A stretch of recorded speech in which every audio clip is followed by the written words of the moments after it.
Latest chika, then and there po.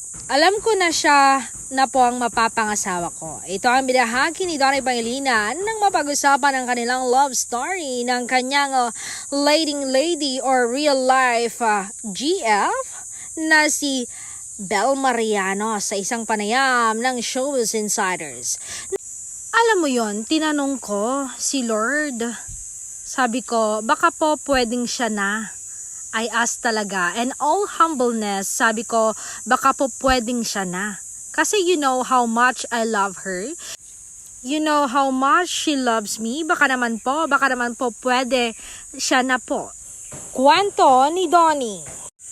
Pero kung hindi, Lord, kahit nag-enjoy ako, sobrang saya ko na nagkikita kami. Without doing anything, okay lang po. Please remove her immediately.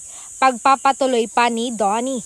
Matapos nito ay ikunento naman ni Donnie ang kanyang naging prayer. I didn't think anything of this prayer. Hindi ko naman in-expect agad-agad po, and very clear and very targeted yung sagot niya po. Saad pa ni Donnie. Nagising na lang po ako, nag-vibrate yung phone ko, meron akong notification, it was her.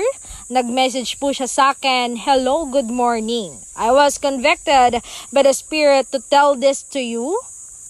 Tapos may verse siyang nilagay sa dulo. The verse said, yes, as anything in my name, and I will do it for you. Paglalahad pa ni Donnie. But the first word was yes, and I asked, is he my wife? Sinagot niya directly po, yes, and then I asked, baka pwedeng siya. Tapos sinabi ni Lord, sige, ask anything in my name, and I will do it for you. Kwento pa ni Donnie.